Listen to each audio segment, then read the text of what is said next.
Movie की शुरुआत होती है एक विक्टर नाम के आदमी को दिखाते हुए जो अपनी प्रेग्नेंट वाइफ के साथ हनीमून पर आया था। लेकिन उनकी किस्मत उनके साथ नहीं थी क्योंकि तभी वहाँ पर एक भयानक भूकंप आ जाता है जिससे कि वहाँ बहुत तबाही होती है और विक्टर की वाइफ एक मलबे पर दब जाती है। विक्टर उसे हॉस्पिटल लेकर जाता है। डॉक्टर बताते हैं कि यह माँ बचेगी या फिर बच्चा। विक्टर को यहाँ पर एक बहुत ही सख्त डिसीजन लेना था जिसके बाद यहाँ सीन यहीं पर कट हो जाता है। इसके बाद हमें 13 साल बाद दिखाया जाता है। विक्टर की एक बेटी होती है जिसका नाम एंजेला है, यानी कि उस दिन विक्टर ने अपनी बेटी को चुना था और उसकी बीवी इस दुनिया में नहीं है। एंजेला अपनी माँ को बहुत मिस करती है क्योंकि उसने अपनी माँ को कभी देखा ही नहीं। इसी चलते वो अपनी माँ की एक पुरानी इयररिंग को लेकर जंगल में अपनी दोस्त कैथरीन के साथ चली जाती है। दोनों एक रिचुअल करते हैं ताकि एंजेला अपनी माँ से बात कर पाए। लेकिन ऐसा कुछ भी नहीं होता, बल्कि यहाँ पर एक खतरनाक डीमन ने उनकी आवाज़ सुन लिया था और दोनों लड़कियाँ हवा में ऐसे गायब हो जाती है जैसे कि वो कभी थी ही नहीं। अब एंजेला के फादर और कैथरीन के पेरेंट्स यानी कि टोनी मिरांडा बहुत परेशान हो जाते हैं। पुलिस उनको ढूंढती है लेकिन कोई नहीं मिलता, एक सुराग भी नहीं मिलता। विक्टर अब अपने घर पर आता है कि तभी विक्टर देखता है कि उनके घर में कुछ लेडीज काला जादू कर रही थी। तभी विक्टर उन लोगों को वहाँ से भगा देता है क्योंकि विक्टर का विश्वास भगवान पर से ख़त्म हो गया था जब से उसकी पत्नी नहीं रही। फिर फाइनली 3 दिन बाद वो दोनों लड़की एक जगह पर मिलती है।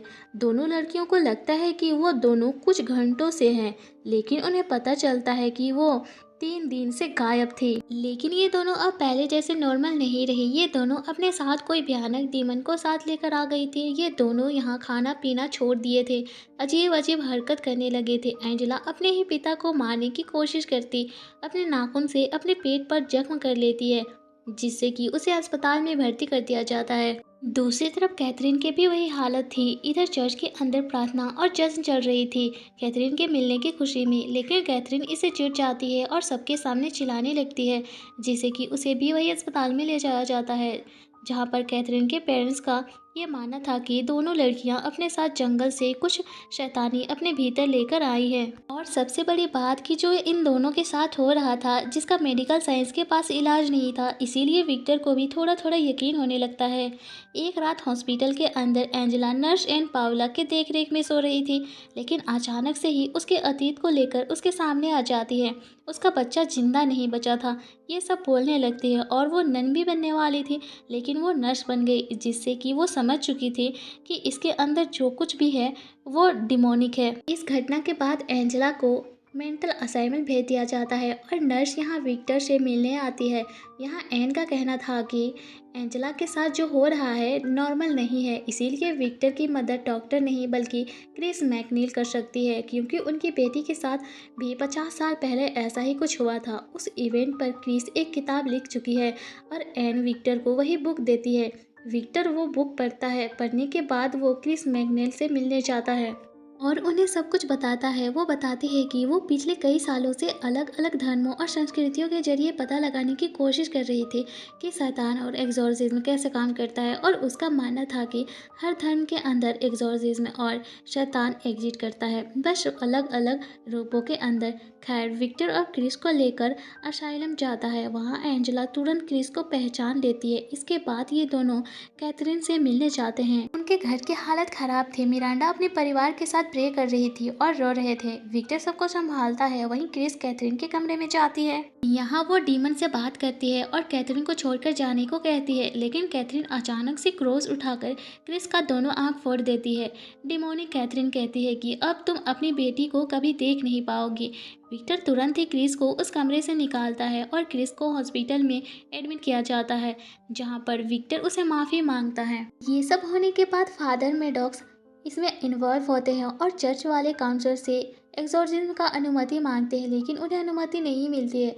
इधर क्रिस की मरहम पट्टी हो जाती है और विक्टर को बताती है कि अलग अलग धर्मों का संस्कृति को एक होना होगा, तभी ये डीमन हारेगा। अब यहाँ पर एक बहुत बड़े एक्सोर्सिज्म की तैयारी होती है जहाँ पर विक्टर एक अपनी दोस्त विहाय की मदद मांगता है जो कि अफ्रीका टाइम की संस्कृति को फॉलो करती है। इस एक्सोर्सिज्म में टोनी मिरांडा जो कि कैथरीन के माता पिता हैं, नर्स एंड विक्टर का एक पड़ोसी था जो कि काफ़ी हेल्पफुल था, विहाय टोनी के लोकल चर्च वाला फादर।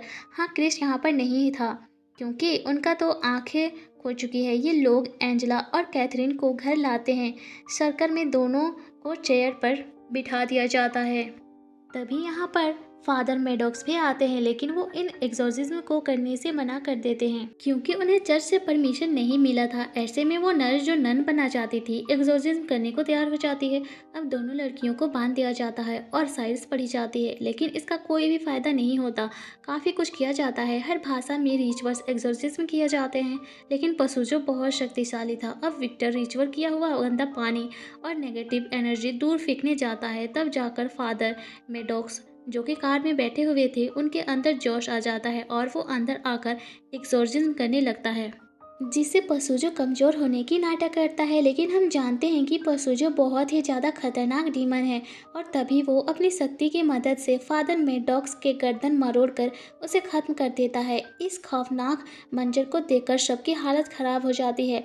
अब यहाँ पर इस मूवी की दो बड़ी चीज़ें रिवील होती है। पहली चीज़ तो विक्टर से जुड़ी हुई थी, जो कि आज से 13 साल पहले डॉक्टर ने विक्टर को दो चॉइस दी थी। जैसे हमने आपको बताया था कि वाइफ बचेगी या बच्चा, हमें लगा था कि उसने बच्चे को चुना होगा, लेकिन ऐसा नहीं था। असल में उसकी वाइफ आखिरी समय में कहा था कि उसे बच्चे को बचाना होगा, लेकिन विक्टर ने यह कह दिया था कि उसकी वाइफ की जान बचाए। लेकिन उसकी इंजरीज इतनी ज़्यादा थी कि ब्लड लॉस ज़्यादा हो गया था और बच्चे को ही बचाया गया। यह सुनते ही विक्टर टूट जाता है। दूसरी ये थी कि पशुजो एक चॉइस देता है कि वो किसी एक लड़की को बचा सकते हैं, उनको किसी एक को चुनना होगा, लेकिन अगर नहीं चुना तो दोनों ही लड़कियां मरेंगी।